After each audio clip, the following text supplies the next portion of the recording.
All right, welcome back, everyone. June marking National Safety Month across the U.S.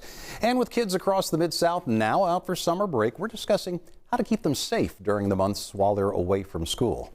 Dr. Cynthia Cross, a local pediatrician who also serves as medical director of Le Bonheur on the Move. She's here with some tips parents and guardians can all use.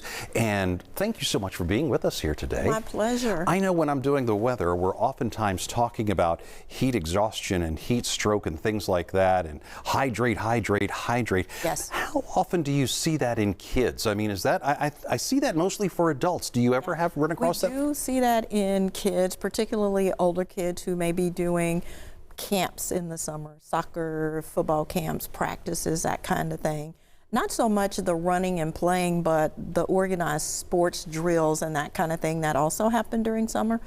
The thing we worry about with kids, though, and you've heard this over and over, is having them left in cars. Oh, my goodness. So kids sleeping and the family forgets the kids in the car. And if you're one of those folks who doesn't usually have the kids with you, it's even more important to keep that in mind during summer, especially if you're, say, a grandparent or you're an aunt and you're keeping the babies and the baby goes to sleep in the car. Can I keep that in your mind that that baby is in the car? That can be deadly. Going backwards for just a moment here, the camp counselors and the coaches and those that are dealing with organized groups like we're seeing right here on the screen, are they trained in advance to be on the lookout for kids that might be struggling? They should be. They also should have time limits on how long kids can be outside before they need to take breaks. So they should be trained on that. You know, other things to think about if you have kids visiting and your house isn't childproofed. It's a good idea to cover the outlets and to put your medications away, and don't forget about the guns. Oh my goodness. Put the guns away, lock them up. Free gun locks are available from what I understand. You just have to ask for them. That's exactly right. You just have to ask for them.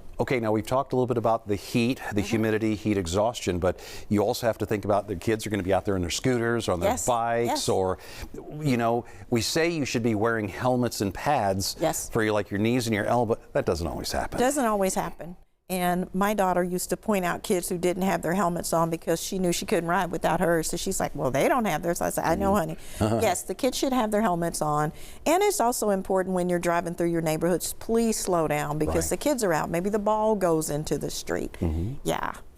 And it's funny as we're talking about that, and I'm thinking about the bikes and the riding, and I guess I'm just thinking of myself here. When I was younger, I fell off a couple of times, and there's going to be some scratched knees and some scratched elbows and things. So I'm thinking at home it'd probably be good to have a little first aid kit. We're not talking about going extensive emergency room type treatment, but to have something to clean off a little scratch and some Band-Aids would be a good idea. Yeah, that's a great idea. And knowing when to go to the emergency department. So when is that?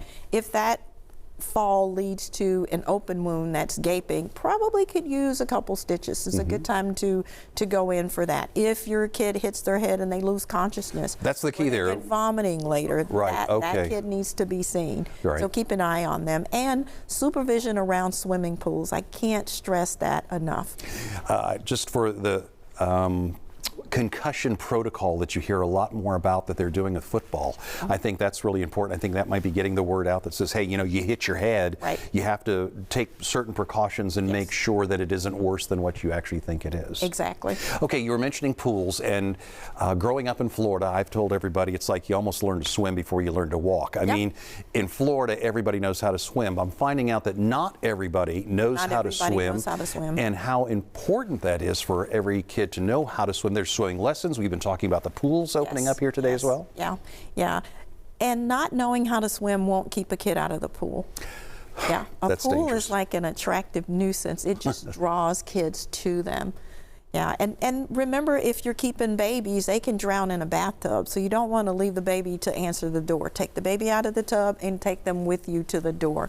Don't leave them alone near any body of water. I hadn't thought about that. And also, a lot of pools nowadays have the guard railing and the little doors and the alarm sounds that go on along there.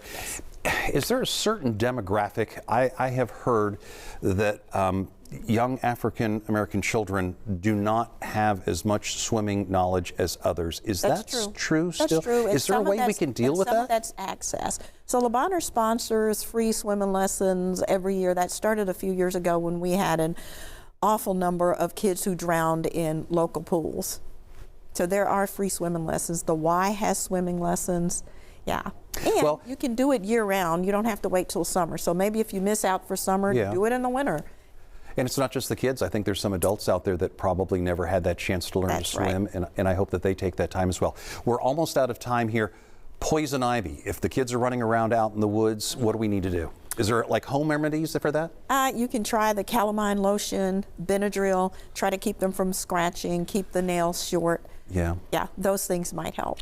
Well, it is summertime, and we know what can happen, and now we just have to do a little advanced planning to keep our Exactly. children Yes, safe. plan ahead. Doctor, thank you so much for all of these wonderful tips and wonderful pleasure, information. Todd. All right, thank you.